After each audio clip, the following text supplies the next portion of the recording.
High court में कौन गया? हाई कोर्ट में दिल्ली सरकार की भी वकालत ये कर रहे थे और झुग्गी वालों की तरफ से भी इन्होंने अपना वकील लगा दिया, तो उसने वहाँ पे झुग्गी वालों का पक्ष ही नहीं रखा। हाई कोर्ट जब भी कोई निर्णय देता है तो हाई कोर्ट दोनों उसको देखता है। अब ये कह रहे कि हम नरेला में उनको रिहेबिलिटेशन करेंगे। नरेला में पहली बात तो वहाँ पे एक झुग्गी नहीं थी, इन्होंने नरेला में कह रहे कि हम 100 लोगों को हम प्लॉट मकान देंगे, लेकिन हाँ 189 लोग, लेकिन वहाँ तो तकरीबन हज़ारों परिवार हैं। और वहाँ तो इतना इन्होंने गंदा काम करा कि ये बीजेपी वाले जो अपने आप को धर्म के ठेकेदार बताते हैं, मंदिरों के ठेकेदार बताते हैं, वहाँ 3 मंदिर भी तोड़े गए हैं।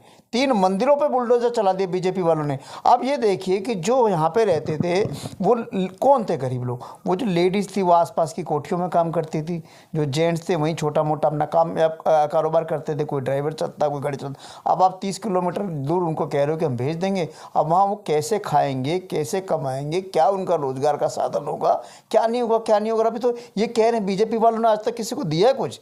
बीजेपी वाले तो कब से घोषणा करे जी, जहाँ झुग्गी वहाँ पक्का मकान, हम झुग्गी वालों को फ्लैट देंगे, ये देंगे। दिल्ली में तो हम मुझे तो कुछ नजर नहीं आया।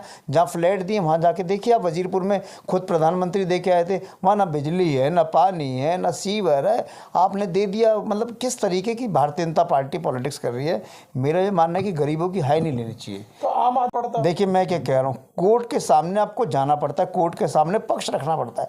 अगर कोर्ट के सामने पक्ष नहीं रखा जाएगा तो कोर्ट एक तरफा फैसला दे देगी। वापस नहीं रखा गया झुग्गी वालों की तरफ से। मैं वही कह रहा हूँ कि वहाँ पक्ष रखने नहीं दिया गया। झुग्गी वालों को गुमराह करके भारतीय जनता पार्टी ने लोग उनके बीच में लगा दिए, जो वहाँ पे पक्ष नहीं रख पाए। और जब कोर्ट में पक्ष नहीं रख पाए तो कोर्ट का एक तरफा फैसला आ गया। लेकिन इस कोर्ट के फैसले आने के बाद भी, उसके बाद भी अपील कर सकते थे, आगे वाली कोर्ट में कर सकते थे, बहुत चीज़ें थी। लेकिन बीजेपी बहुत टारगेटेडली इन झुग्गी वालों के पीछे पड़ गई है। बीजेपी का एक ही मकसद है, क्योंकि बीजेपी को पता है कि ये झुग्गी झोपड़ी वाले, रेहड़ी पटरी वाले दिल्ली में बहुत बड़ी तादाद में है, जो बीजेपी को जिन्होंने कभी वोट नहीं करा, 93 से लेकर आज तक वोट नहीं करा। अब उनकी सरकार है तो वो चाहते हैं कि झुग्गी झोपड़ी वालों को उजाड़ दो, इनकी झुग्गियाँ तोड़ दो, इनके रोजगार खत्म कर दो, इनकी रेहड़ी पटरी खत्म कर दो, ताकि ये मजबूरन दिल्ली से चले जाए। 31